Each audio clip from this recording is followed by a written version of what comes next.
चलिए बेटा, नमस्कार, सत श्री अकाल, आदाब, जय माता दी, जय भारत, राधा स्वामी। फिर से आ गए हैं हम। सर कहाँ आ गए हैं बेटा? आ गए हैं हम ज्ञान सागर में। वही मेरा पुराना किस्सा बेटा, dialogue. Balance of payment chapter complete किया था जी हमने। ठीक है जी, 50-55 मिनट का जो लेक्चर है, सब चीजें क्लियर है। साथ में सैंपल पेपर डिस्कस किया हुआ है जो सीबीएसई ने इशू किया था। 4 से 5 नंबर जो है आपको एश्योरिटी है बैलेंस ऑफ पेमेंट चैप्टर में। ठीक है जी। सो आज बेटा कौन सा चैप्टर स्टार्ट करेंगे? आज हम स्टार्ट करेंगे जी फॉरेन एक्सचेंज रेट। ठीक है जी। ये जो सीबीएसई की लास्ट सीबीएसई ने यूनिट बताई है इंटरनेशनल ट्रांजैक्शंस वाली, जिसमें बीओपी फॉरेन एक्सचेंज और गवर्नमेंट बजट भी है, उसमें ये सेकंड लास्ट चैप्टर है आपकी बुक्स का। ठीक है जी, चलिए स्टार्ट करेंगे। सो चैप्टर है जी foreign exchange rate, chapter number 11 foreign exchange rate. Notes मैंने आपको फिर से बता रहा हूं। आपको इस नंबर पर अपना नाम और एड्रेस व्हाट्सएप करना है और कंसर्न चैप्टर के बारे में बताना है। जो चैप्टर के आपको नोट्स चाहिए, हमारी टीम आपको जल्दी से जल्दी जो है नोट्स प्रोवाइड कर देगी। ठीक है जी, चलिए। तो इस चैप्टर का नाम है जी फॉरेन एक्सचेंज रेट। चैप्टर को पढ़ने का ऑब्जेक्टिव क्या है? चैप्टर को पढ़ने का ऑब्जेक्टिव है जी, मेरे को बताइए आज डॉलर का रेट कितना है? सर आज डॉलर का रेट है जी 60 रुपए। कैसे आया है 60 रुपए? क्या सुबह उठ के जिसका दिल करे, जो हमारे ऑफिशियल्स हैं, उन्होंने आज देखा भी आज चलो आज 60 रुपए रख देते हैं, फिर कल उठे कल आज 62 रख देते हैं? नहीं बेटा, कोई लॉजिक है? ये रेट कहां से आता है? अच्छा, हमें फॉरेक्स क्यों चाहिए हो? हमें फॉरेक्स कब मिलेगा? सो इंटरनेशनल ट्रांजैक्शन का एक बड़ा वाइटल कंपोनेंट जिसे हम बोलते हैं वो है demand and supply of foreign exchange. ठीक है जी, चलिए चैप्टर स्टार्ट करेंगे। Chapter 11 foreign exchange rate. Meaning क्या है? पहले मीनिंग है जी फॉरेन एक्सचेंज का। ये फॉरेक्स का मीनिंग है पहले। फॉरेक्स का मतलब क्या होता है? अच्छा, फॉरेक्स का रेट का ही है, चलिए sorry. So it is the rate at which 1 unit of domestic currency can be exchanged for 1 unit of foreign currency. ठीक है ना, ये वो रेट है जहां पे डोमेस्टिक करेंसी यानी घरेलू करेंसी की 1 यूनिट इंटरनेशनल यानी अंतरराष्ट्रीय या बोले हम दूसरी देश की करेंसी के बदले एक्सचेंज की जा सकती है। एग्जांपल दिया हुआ उन्होंने। चलिए आगे आइए। आ गया जी types of foreign exchange rate. अच्छा, कितने तरीके का होता है फॉरेन एक्सचेंज रेट? ठीक है जी, पहले लिखा हुआ है जी फिक्स्ड, फिर लिखा हुआ फ्लेक्सिबल। बेटा ये जो फिक्स्ड है ये आज प्रेवलेंट नहीं है। धीरे धीरे सिलेबस में इसकी वेटेज कम होती जा रही है। पहले इसके डीमेरिट्स करवाए जाते थे, लेकिन अब जो है वो भी नहीं है। सिर्फ इसके टाइप्स कभी पहले आपको पेपर में आ सकते थे। ठीक है, Bretton Woods, gold, adjustable peg. अब जो है अब ये चीजें रेलेवेंट नहीं है, क्योंकि ये जो सिस्टम है अपने आप में से एलिमिनेट हो गया है। ठीक है जी। फ्लेक्सिबल, फिर भी इसका हम एंड में कुछ ना कुछ थोड़ा सा जरूर देखेंगे। फ्लेक्सिबल एक्सचेंज रेट क्या होता है जी? फ्लेक्सिबल एक्सचेंज रेट होता है जो आज के टाइम में प्रेवलेंट हो। सर मतलब आप देखिए, आप आज अगर आप देखोगे आज रेट डॉलर का 59.66 है, कल को 60.52 हो जाएगा, परसों कुछ। मतलब कहने का भाव किया, कहने का तात्पर्य ये है कि फ्लेक्सिबल रेट, ये जो रेट है ये समय समय पर चेंज होता रहेगा। इसे हम बोलेंगे जी फ्लेक्सिबल एक्सचेंज रेट। चलिए जी डेफिनेशन पढ़ते हैं। कहते हैं flexible exchange rate the equilibrium rate of exchange is determined by the forces of demand and supply of foreign. क्या बोल दिए सर हमारे कानों में आज फिर से खून आने लग गया है। ये क्या बोल दिए? बेटा मैंने कुछ नहीं बोला, अभी हम डिटेल में करेंगे। देखो मेरे को एक बात बताओ, जब आप कपड़े लेने जाते हो अपनी मम्मी के साथ, अपने कपड़े लेने जाते हो, तो अगर दुकानदार बोलता है कि ये शर्ट 600 की है, तो आपके मम्मी पापा आगे से क्या बोलते हैं? नहीं बेटा, हम नहीं अंकल, हम तो कितने देंगे? हम तो जी 200 देंगे। ऐसे बोलते हैं? बिल्कुल बोलते हैं। नहीं सर, मेरी मम्मी तो 100 रुपए बोल देते हैं कभी कभी। तो बेटा वही तो बात है ना, तभी आप जो है यहां तक पहुंच गए। चलिए फिर वो वाले अंकल कहते हैं चलो आप 500 दे दीजिए। फिर आपके मम्मा कहते हैं नहीं हम चलो 300 दे देंगे। एंड में क्या होगा? एंड में वो बोलेगा जी वो बोलेगा आप दोनों जो है एक कॉमन ट्रांजेक्शन पे, कॉमन प्राइस पे जो है ट्रांजेक्शन को सेटल कर देते हैं, यानी कि 400 रुपए, है ना बेटा? ऐसे ही होता है ना, यही काम फॉरेक्स मार्केट में होता है। मतलब मैं बोलूं ये क्या है? ये है सर डिमांड। ठीक है जी। और ये क्या है? ये है जी सप्लाई। ठीक है ना, जहां पे डिमांड और जहां पे सप्लाई आपस में मीट करेंगे, यानी वो प्राइस जिस पे डिमांड और सप्लाई आपस में मीट करेंगे, वो आपस में तैयार है, वो आपस में इक्वेट कर रहे हैं, उसको हम बोलते हैं जी फ्लेक्सिबल एक्सचेंज रेट। ठीक है, दोबारा से पढ़ेंगे। In flexible exchange rate the equilibrium rate of exchange is determined by the forces of demand and supply of forex in the market. ठीक है जी। नहीं सर हमें कोई और एग्जांपल लीजिए। बेटा अब एग्जांपल नहीं होगा, अब होगा मौत का खेल होगा। सर मौत का खेल होगा जी, मौत का खेल होगा। अब एग्जाम्पल नहीं होगा बेटा, मौत का खेल होगा। अब हम बनाएंगे डायग्राम। अब हम बनाएंगे जी डायग्राम बनाएंगे। सर किसका डायग्राम बनाएंगे बेटा? उसका डायग्राम बनाएंगे हम, बनाएंगे बेटा डायग्राम। चलिए जी, सो डायग्राम बनाएंगे हम OYX। बेटा एक बात याद रखना, कभी भी डायग्राम बनाओगे ये 3 एलिमेंट्स आपको लिखना ही लिखने हैं। मैं ये नहीं कहूंगा कि इसके बिना आपको नंबर नहीं मिलेंगे, बट एग्जामिनर में कहीं, एग्जामिनर के आगे कहीं ना कहीं एक अच्छा इंप्रेशन जो है जमाना बहुत जरूरी है, अगर आप ओवरऑल जो है चैप्टर में, ओवरऑल पेपर में जो अच्छा स्कोर करना चाहते हो। चलो ग्राफ बनाएंगे। अच्छा, सप्लाई कैसे बनती है? +1 वाले बताओ जल्दी जल्दी, अपने +1 वाले जूनियर से पूछिए सप्लाई कैसे बनती है। सर हमने भी तो +1 में पढ़ा, तो बेटा कैसे बनती है? सर सप्लाई बनती है जी ऐसे, ओरिजिन में से कहीं ना कहीं निकल जाती है। इसे हम क्या बोलते हैं जी? इसे हम सप्लाई बोलते हैं। ठीक है जी। अच्छा, डिमांड कैसे बनती है?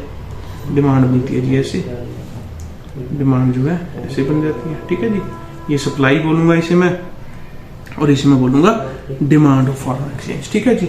अच्छा, वो प्राइस जहां पे दोनों इंटरसेक्ट कर रहे हैं, यानी ये पॉइंट है E फॉर इक्विलिब्रियम, यह इक्विलिब्रियम क्वांटिटी और यह इक्विलिब्रियम प्राइस। ठीक है ना, वो प्राइस जहां पे ये दोनों इंटरसेक्ट करेंगे उसे हम बोलेंगे इक्विलिब्रियम प्राइस। चलिए अब दोबारा से पढ़िए। In flexible exchange rate the equilibrium rate of exchange is determined by the forces of demand and supply of forex in the market. It is a point where both demand and supply curve intersect each other, यानी ये वो point है जहां पे demand और supply curve दोनों आपस में इंटरसेक्ट करते हैं, उसे हम क्या बोलेंगे? Equilibrium price. बेटा चीजें क्लियर हुई?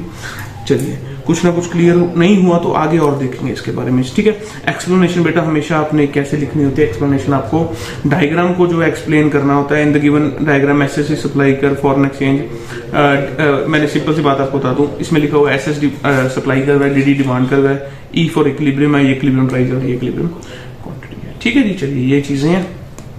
आगे चलेंगे हम अगले टॉपिक पे, जिसका नाम है जी sources of demand of foreign exchange. Sources of demand of foreign exchange. Sir मतलब मेरे को बात बताइए, आपको डॉलर कब कब चाहिए होगा? मैं आपसे अगर क्वेश्चन पूछूं कि आपको डॉलर कब कब चाहिए, जल्दी बताइए। नहीं पता? चलो देखते हैं। कहते देयर इज एन, पहले ये थोड़ा सा ज्ञान है, ज्ञान पढ़ेंगे हम। ज्ञान क्या बोल रहा है? कहते there is an inverse relationship between price of foreign exchange and its quantity demand. कहते उल्टा रिलेशन है, जैसे प्राइस और डिमांड में उल्टा रिलेशन था, उसी तरह प्राइस और फॉरेन एक्सचेंज की डिमांड में उल्टा रिलेशन है। This means that greater the price of foreign exchange lesser its quantity demanded, यानी कि जितना महंगा डॉलर हो जाएगा उतना हम डॉलर की डिमांड जो है कम करेंगे। ठीक है जी, चलिए आगे देखिए। Sources of demand of foreign exchange, कब कब मेरे को डॉलर की जरूरत पड़ती है, कब कब मुझे डॉलर चाहिए? पहला आया जी repayment of international loan. Suppose कीजिए, सपोज नहीं करेंगे, सपोज कीजिए मैंने कनाडा से लोन ले रखा है और कनाडा को मैंने अब लोन रीपेमेंट करना है, कनाडा को अब मैंने उनका लोन जो है रीपे करना है। तो मैं क्या करूंगा?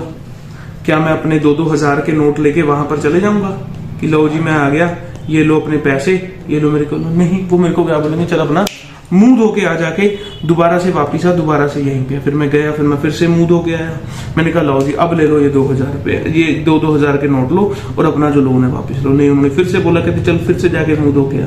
मैं फिर से गया, मैं फिर से मुंह धो के आया और फिर मैंने ठान लिया था कि मैं अब मुंह धोने नहीं जाऊंगा। फिर जब मैं तीसरी बार गया, उन्हें लगा कि ये नादान है, इसको समझ नहीं आ रही। मैंने कहा बताओ? कहते मेरे भाई मेरे को एक बात बता, हम 2-2 हजार के नोट का क्या करेंगे? जब हमने तेरे को लोन दिया था, क्या हमने 2-2 हजार के नोटों में दिया था? नहीं दिया ना, हमने तेरे को डॉलर में दिया था, तो हमें हमारा डॉलर वापस दे। ठीक है ना? सो मैं क्या करूंगा? मैं वापस आऊंगा अपने देश। मैं वापस आया अपने देश। ठीक है जी, मैंने क्या किया? मैं वापस गया, वापस आरबीआई के पास गया। मैंने कहा आरबीआई जी मैंने 2 बार मुंह धो लिया, मेरे को उन्होंने ऐसे से ऐसे किया, अब आप मेरे को क्या दीजिए? अब मेरे से आप 2-2 हजार के नोट लीजिए और मेरे को क्या दीजिए? मेरे को वापिस इसके बदले में डॉलर दे दीजिए। सो बात समझे? हाँ जी। सो मेरे को आप डॉलर दे दीजिए। फिर मैं क्या किया?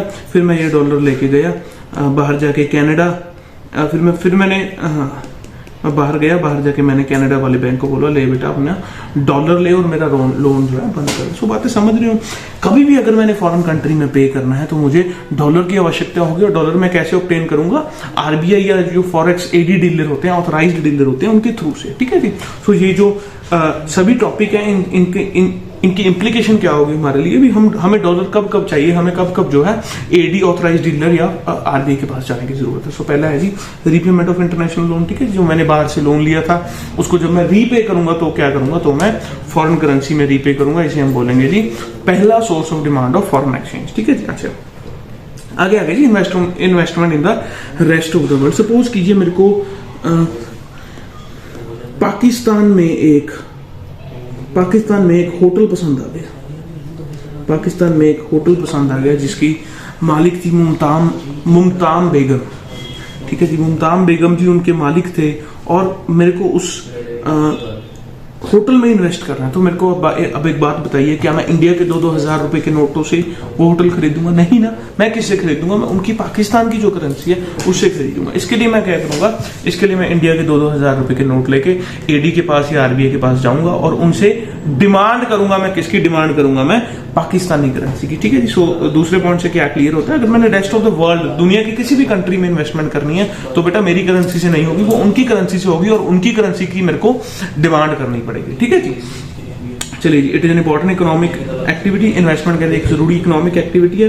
When we invest in other countries we need the countries of respective country which we will again cause the demand of foreign such countries, ठीक है जी। कहते जब हमें दूसरे देशों में इन्वेस्ट करना है तो उन देशों की हमें जो है वो करना पड़ेगा, उन देशों की करेंसी चाहिए और वहां से जो है हम डिमांड कर सकेंगे, ठीक है जी। तीसरा देखिए जी, इंपोर्ट का मतलब क्या होता है? इंपोर्ट का मतलब होता है जी चीजों को बाहर से मंगाना, सपोज कीजिए इंपोर्ट का मतलब होता है जी चीजों को बाहर से मंगाना। सपोज कीजिए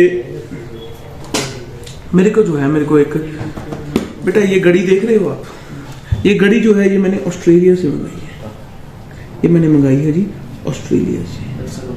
ऑस्ट्रेलिया के एक मशहूर ठेले वाले थे जिनका नाम था जी मिस्टर पीटर। मैंने मिस्टर पीटर जी को व्हाट्सएप पे मैसेज किया कि बेटा मेरे को घड़ी चाहिए, तो उसने क्या कहा, उसने बोला जी ये है घड़ी आपके इंडिया के मुताबिक 4000 रुपए की। मैंने कहा ठीक है जी, मैंने कहा कोई बात नहीं। मैंने 2-2 हज़ार के 2 नोटों को रोल किया, मैंने किसी के बैग में छुपाए और उस बैग वाले को देखो, हमारे प्रोड्यूसर साहब क्या बोल रहे हैं, हमारे जो एडिटर साहब हैं, कहते सर आपने 2-2 हज़ार के 2 नोटों को रोल किया और समझ गए। चलो जो नहीं समझे कोई बात नहीं, ठीक है, क्योंकि ये एक बेटा एजुकेशनल चैनल है, ज्यादा इस चीजों को हम प्रमोट नहीं करेंगे, ठीक है जी, ठीक है जी। चलिए, सो कहाँ थे हम?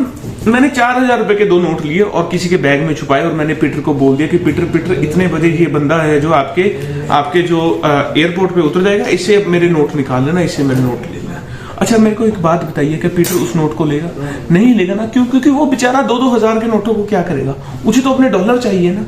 सो कहने का भाव क्या है, मैं अपने 2000 के नोट को एडी के पास लेके जाऊंगा 4000 रुपए के, और उससे डॉलर लूंगा और डॉलर जाके वो पीटर को भेजूंगा, ठीक है जी। सो मैंने कहने का भाव क्या कि कहीं अगर मेरे को इंपोर्ट करना है, बाहर से कुछ मंगाना है, तो जो है मेरे को उस रिस्पेक्टिव कंट्री की करेंसी चाहिए, जिसके कारण फिर से क्या है, डिमांड ऑफ फॉरेन एक्सचेंज हो जाएगी, ठीक है जी। Importing goods from foreign countries require the currencies of respective countries which is another cause of demand for forex, ठीक है जी।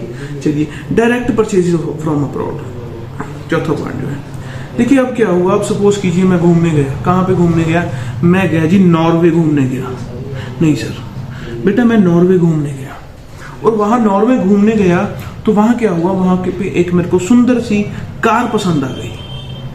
वो कार कैसी थी? वो बेटा कार ऐसी थी, उसमें चाहे आप पेट्रोल डाल लीजिए, चाहे डीजल डाल लीजिए, चाहे पानी डाल लीजिए, चाहे हवा डाल लीजिए, वो चलती नहीं थी, ठीक है जी।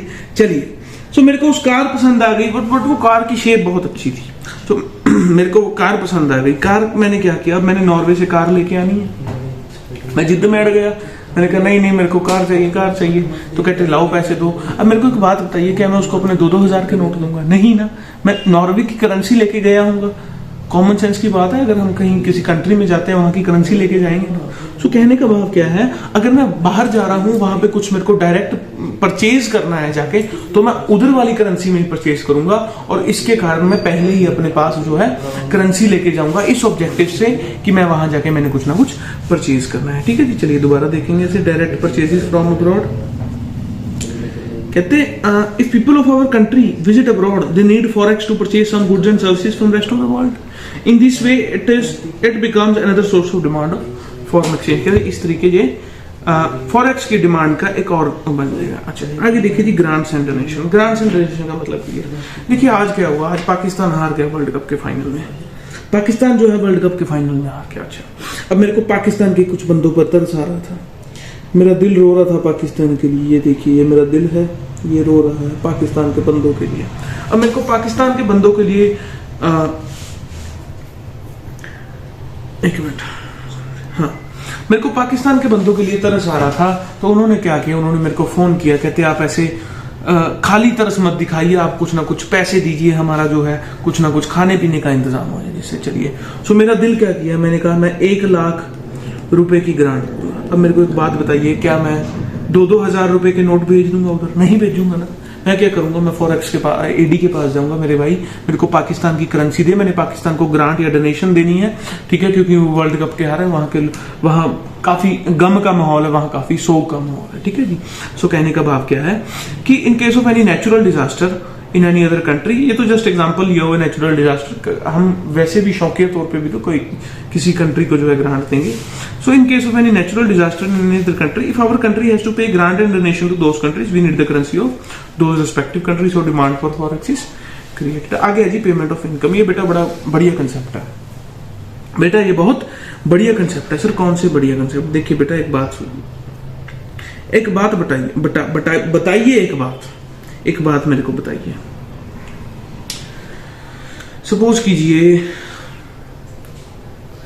सपोज कीजिए मेरा ये कैलकुलेटर है, ये मेरा कैलकुलेटर खराब हो गया। इंडिया में मैंने, ये मेरा लकी कैलकुलेटर था, मैं इसको रिप्लेस नहीं कर सकता था, ये खराब हो गया। इंडिया में मैंने सभी साइंटिस्ट, सभी इंजीनियर, सभी दुकान वालों को दिखा दिया, लेकिन किसी ने जो है इसे ठीक नहीं किया, कोई इसको ठीक नहीं कर पाया। तो मैंने क्या किया, मैंने एप्पल कंपनी के सबसे टॉप वाले इंजीनियर को बुलाया अपने लिए कि भाई आजा, मेरा कैलकुलेटर खराब हो गया, इसे आके ठीक कर। तो एप्पल कंपनी का टॉप वाला इंजीनियर भागा आया, कहते सीए साहब आपने पहले क्यों नहीं बताया? मैंने कहा कोई बात नहीं बेटा, अब ठीक कर दो। सो उसने ठीक किया और मेरा कैलकुलेटर भगवान की मदद से या कह लो भगवान की शुभकामनाओं से ठीक हो गया। चलिए अब मेरे को एक बात बताइए, अब मेरा कैलकुलेटर वो ठीक कर गया, मैं उसको कुछ ना कुछ उसकी फीस पेमेंट करूंगा। उसकी फीस मैं किस में पेमेंट करूंगा? अपने 2-2 हजार रुपए के नोट में? नहीं ना, उसकी करेंसी में। तो कहने का भाव कि अगर हम बाहर वाली किसी कंट्री से कुछ सर्विस अवेल करेंगे तो उनकी जो पेमेंट है उनकी रिस्पेक्टिव करेंसी में करेंगे, और रिस्पेक्टिव करेंसी में करने के लिए हमें क्या है, हमें उस करेंसी का जो है उस कंट्री की करेंसी चाहिए, ठीक है जी। If our country obtain service from another country, we need to pay them compensation for such service which in the form of rent, interest, profit etcetera. The payment is made in the forex which further creates for the demand for the foreign exchange, ठीक है जी। Last आ गई speculative trading मतलब speculation मतलब बेटा जल्दी से जल्दी शब्द को गूगल कीजिए। स्पेकुलेशन मतलब बेटा जल्दी से जल्दी गूगल कीजिए, मेरे को तो समझ ही नहीं आ रहा स्पेकुलेशन का मतलब क्या होता है। स्पेकुलेशन का मतलब क्या होता है, मैं भी गूगल करूंगा। स्पेकुलेशन मीनिंग, हे सीरी कॉल स्पेकुलेशन मीनिंग। सीरी मेरे को स्पेकुलेशन का मतलब बताओ, स्पेकुलेशन का क्या मतलब होता है? स्पेकुलेशन का मीनिंग, स्पेकुलेशन का पंजाबी मीनिंग, हिंदी मीनिंग नहीं है। स्पेकुलेशन इन पंजाबी, इन हिंदी स्पेकुलेशन। बेटा आज तो मैं स्पेकुलेशन का मतलब जान के रहूंगा। स्पेकुलेशन का मतलब जान के रहूंगा। आज मैं स्पेकुलेशन का मतलब जान के रहूंगा। स्पेकुलेशन का मतलब अनुमान नहीं बेटा, ये मतलब गलत है। स्पेकुलेशन का मतलब गलत है। स्पेकुलेशन का सही मतलब होता है जी सट्टा लगाना। है सर? हाँ सर, सट्टा लगाना। देखो जैसे मैंने सट्टे का नाम लिया, मेरे दोनों कैमरामैन के कान ऐसे खड़े हो गए कि आज हमारा जो है, आज हमें सट्टा लगाना सिखाया जाएगा, ठीक है। चलिए घर पे जो है आपके सबको बुला लीजिए, आज हम सट्टा लगाना सीखेंगे। कोई भी इस मेरी वीडियो को क्रॉप नहीं करेगा, वायरल नहीं करेगा, क्योंकि हम सट्टा लगाना सीख रहे हैं। बेटा सट्टा कैसे लगता है? सट्टा लगाना बेहद सिंपल है। सट्टा लगाएंगे, सट्टा सट्टा बेटा एक पंजाबी शब्द है। आप, मेरे को नहीं पता आप हिंदी में क्या बोलते हो उसको। हिंदी को चलिए, हमारे कैमरामैन साहब बता रहे हैं कि हिंदी में भी सट्टे को सट्टा बोलते हैं, ठीक है जी। चलिए बहुत बहुत धन्यवाद सर, आप आना चाहेंगे कैमरे के आगे, ठीक है जी।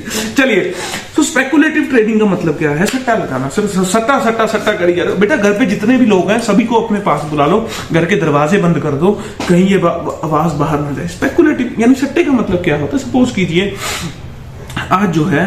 आज डॉलर का रेट है जी 60 रुपए का। आज जो डॉलर का रेट है जी 60 रुपए का, और आने वाले समय में मेरे को पता है कि ये डॉलर 62 रुपए का होगा। क्यों सर? सपोज कीजिए बहुत ज्यादा बच्चों ने बाहर जाना है, उन्होंने डॉलर की डिमांड करनी है, जितनी डिमांड होगी उतना प्राइस हाई होगा। सर मतलब ये हम आगे करेंगे, बस आप ऐसे बोल दीजिए कि आज डॉलर 60 का है और आने वाले समय में 62 का होने वाला है। अब मेरे को ये बात की गारंटी है कि 62 का होगा। मैंने क्या किया, मैंने आज 5 लाख रुपए लिए और इससे जो है, इससे बाजार में जितने भी मेरे को डॉलर मिल पाए मैंने सभी खरीद लिए। यानी कि 5 लाख रुपए के कितने डॉलर? 5 लाख रुपए के कितने डॉलर? 5 लाख रुपए के 83,333 डॉलर, 83,333 डॉलर जो है ले आया और मैंने आके अपने बॉक्स में रख दिया और मैंने उस बॉक्स को लॉक लगा के जो है उस बॉक्स की अपने पास अपनी पॉकेट में रख ली। ठीक, चलिए। तो क्या हुआ, मेरे को फोन आया सुबह। फोन क्या आया? सर डॉलर हो गया। मैंने कहा क्या हो गया डॉलर को? कहते डॉलर हो गया। मैंने कहा क्या हो गया बेटा, मेरे को बताओ। कहते डॉलर 62 का हो गया। डॉलर 62 का हो गया मतलब 62 का होगा। चलिए अब मेरे को बताइए मेरा डॉलर कितने का बिकेगा? 83,333 डॉलर थे मेरे पास। मैंने 5 लाख रुपए के 83,333 डॉलर लिए थे और जो आज वो उसको 62 रुपए का बेचा तो मेरे को कितने मिला? 5,16,667। और मैंने स्टार्टिंग कितने से की थी? 5 लाख से, और मैंने बनाया कितना? 5,16,667। सो ये क्या हुआ, ये मैंने सट्टा लगाया और सट्टे से मैंने 16,000 रुपए कमाए। ठीक है जी। सो बेटा इसे बोलते हैं सट्टा। लगा लो अगर आप लगा सकते हो। अगर आपको प्रेडिक्शन है अभी फ्यूचर में क्या होगा मार्केट प्राइस, लगा लीजिए सट्टा। ठीक है जी। चलिए चलिए चलिए चलिए चलिए ठीक है। अब जो आपके घर में थे, जो आपने अपने पास बुलाए थे, उन सबको वापस भेज दीजिए, उनको अपने अपने काम करने दीजिए। ठीक है जी। और उनको समझा दीजिए कि इसे बोलते हैं सट्टा लगाना। ठीक है जी। चलिए वापस आइए। मैं क्या बोलूंगा बेटा, जो मेरी बातें दिल से मानेगा ना, जो सच में सभी को बुला रहा है, वो एक दिन जरूर जिंदगी में कुछ बनेगा। अगर आप जज्बाती होकर पढ़ोगे ना मेरे साथ, तो जरूर आपका जिंदगी में कुछ बनेगा। So speculation is a process in which the securities और सम एसेट एंड सिक्योरिटीज और some assets are sold and bought by predicting the future price. ठीक है जी। The main aim of speculation is to earn the profit occurring due to different in prices. Speculation of foreign exchange creates demand for foreign exchange. ठीक है जी। चलिए ये क्या हो गया? ये हो गया सोर्सेज ऑफ डिमांड, मतलब कब कब मुझे फॉरेक्स चाहिए। लगे हाथ हम source of supply of foreign exchange देख लेंगे। अच्छा पहले डायग्राम है जी, diagram showing demand of foreign exchange. इसमें कुछ भी नहीं करने वाला, हम जो है ऐसे करके एक डाउनवर्ड स्लोपिंग लाइन बनाएंगे, जैसे सिंपल प्लस वन है। हम डिमांड के बारे में पढ़ा। ठीक है जी। अगला टॉपिक आ गया जी source of supply of foreign exchange. ये तो था मेरे को डॉलर कब कब चाहिए। ठीक है। अब आ गया जी सोर्स ऑफ सप्लाई, मेरे को डॉलर कब कब मिलेगा। ठीक है ना, मेरे को डॉलर कब कब मिलेगा। चलिए पहले देखिए जो loan from rest of the world, जब मैंने लोन लिया था तो वो किस करेंसी में मिला था? वो मेरे को मिला था जी डॉलर में। मैं इंडिया में लाया, उस डॉलर को आरबीआई से कन्वर्ट कराया और उससे रुपी लिए। यानी इससे क्या हुआ? इससे मेरे को सप्लाई हुई। किसकी सप्लाई हुई? मेरे को सप्लाई हुई जी डॉलर की। सो सबसे पहला जो सोर्स ऑफ सप्लाई है जी वो है loan from rest of the world. यानी कि रेस्ट ऑफ द वर्ल्ड में, रेस्ट ऑफ द वर्ल्ड से अगर हम कुछ लोन ले रहे हैं तो उससे क्या होगा? उससे फॉरेक्स की सप्लाई क्रिएट होगी। नंबर 2 पे आ गया जी investment from rest of the world. अब देखो एक बात तो बड़ी सिंपल है, अगर आपको चीजें नहीं समझनी, डिमांड का रट्टा लगाइए। डिमांड से सभी फैक्टर जो उल्टे हैं वो क्या है? वो सप्लाई है। ठीक है ना जी। चलिए सो मैं क्या कहना चाह रहा था, पहला आ गया जी loan from rest of the world. ठीक है जी। अगर मेरे को बाकी देशों से लोन चाहिए, मेरे को जब बाकी देशों से लोन मिलता है तो मैं कैसे मिलता है? वो मुझे उनकी करेंसी में मिलता है, जिससे क्या होता है? जिससे सप्लाई होती है फॉरेक्स की। नंबर 2 पे आ गया जी investment from rest of the world. यानी कि बाकी पूरे देश में से बाकी जो देश है अगर उनको इंडिया में कुछ पसंद आया, सपोज कीजिए कनाडा के किसी बंदे को मेरी ये चेयर पसंद आ गई, तो वो चेयर साथ में ले जाना चाहता था। मैं क्या नहीं, मैं चेयर नहीं साथ में दूंगा, लेकिन मैं तुम्हें जो इसमें मेरी कंपनी में तू शेयर खरीद ले, तो इस चेयर पर आके जब मर्जी बैठ सकता था। सो उसने क्या किया? उसने 2% मेरी कंपनी के शेयर जो है परचेज कर लिए। इसे मैं क्या बोलूंगा? इसे मैं बोलूंगा investment by rest of the world या investment from rest of the world. अच्छा वो जो 2% शेयर लेके आया वो अपने डॉलर में लेके आया, उस डॉलर को आरबीआई से कन्वर्ट कराया और रुपी लेके मेरे पास आ गया। मैं कहना क्या चाह रहा हूं, अगर मेरे को अगर किसी बंदे ने इंडिया में इन्वेस्ट करना तो वो क्या करेगा? वो उस कंट्री की रिस्पेक्टिव करेंसी में जो है इन्वेस्ट करेगा। नंबर 3 पे आ गया जी एक्सपोर्ट। एक्सपोर्ट मतलब सामान को बाहर भेजना। अगर मैं कोई चीज एक्सपोर्ट कर रहा हूँ, मेरी गुड्स की क्वालिटी बढ़िया है, अगर उसको मैं बाहर भेज रहा हूँ तो मुझे क्या है? मुझे पेमेंट जो है उधर वाले बंदे वो डॉलर में करेंगे और जो डॉलर है उसकी मेरे को सप्लाई होगी। नंबर 4 पे आ गया जी direct purchases by rest of the world. अगर कोई बाहर से बंदा यहाँ पे घूमने आया, थाईलैंड से कोई बंदा यहाँ पे घूमने आया, उसने क्या किया, उसने यहाँ पे उसको कोई चीज पसंद आई, उसने खरीदी, तो वो किस करेंसी में खरीदेगा, वो रुपये में खरीदेगा। और उससे पहले वो क्या करेगा, उससे पहले वो कन्वर्ट करा के लाएगा। जब वो कन्वर्ट करवाने जाएगा, वो अपनी करेंसी जो है एडी को या आरबीआई को दे देगा, जिससे क्या होगा, जिससे उनकी देश की करेंसी की सप्लाई हो जाएगी। ठीक है जी, direct purchase by rest of the world. आगे आ गया जी हमारा, अरे अरे अरे अरे आगे आ गया जी हमारा, आगे आ गया जी ग्रांट्स एंड डोनेशन। सपोज कीजिए इंडिया को पैसे की जरूरत है, ठीक है जी, मैं बोलता हूं कि हमारे जो सपोज कीजिए भगवान ना करे इंडिया में कोई नेचुरल कैलामिटी आ जाती है, जैसे दिल्ली में अभी भूकंप आ रहे हैं 1 से 2 दिन बार बार।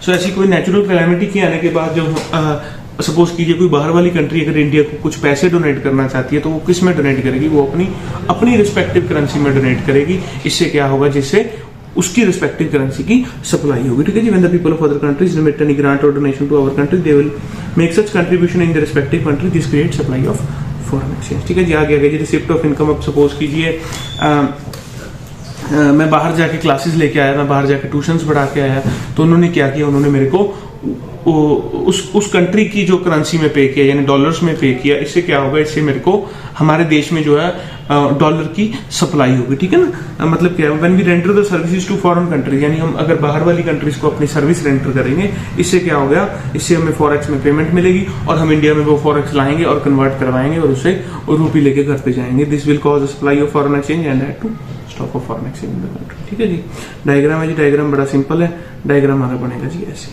ठीक है जी, मतलब मैं बेटा आपको क्या कहना चाहता हूँ, बड़ी सिंपल चीजें हैं, वही सारे इंटर रिलेटेड कंसेप्ट है। 4 से 6 नंबर का इस टॉपिक में से भी जो है पेपर आपको पेपर में पूछा जाने वाला है। ठीक है जी, इसलिए इसकी जो इंपॉर्टेंस है, इंपॉर्टेंस काफी ज्यादा है। ठीक है जी, आगे बड़ा सिंपल सा टॉपिक आ गया जी, determination of equilibrium rate of foreign exchange. मेरे को बताइए 400 रुपये शर्ट का रेट कैसे फिक्स हुआ था? सर बार्गेनिंग करके। बेटा बार्गेनिंग नहीं, हम इसे बोलेंगे जी intersection of demand and supply, यानी ये जो डिमांड और सप्लाई जहां पे इंटरसेक्ट करी थी उसको हम बोलेंगे इक्विलिब्रियम रेट। वैसे क्या है, वैसे ही हम फॉरेन एक्सचेंज की बात करेंगे। सपोज कीजिए आज डॉलर का रेट है 60 रुपए, पप्पू कह रहा है मैं 58 में खरीदूंगा, बेचने वाला कह रहा है नहीं जी मैं 60 में बेचूंगा। तो क्या हुआ था, दोनों ने क्या किया, पप्पू और जो बेचने वाला था, उन दोनों ने क्या किया था, उन दोनों ने एक सेटलमेंट कर दी 59 रुपीज। ठीक है ना, यानी डिमांड और सप्लाई जैसे जहां पे इंटरसेक्ट कर रहे हैं, वैसे मैं यहाँ पे आपको कहूंगा जी इक्विलिब्रियम रेट कैसे बनेगा। इक्विलिब्रियम रेट बनेगा जी, पहले हम डिमांड क्रिएट, पहले हम ग्राफ बनाएंगे।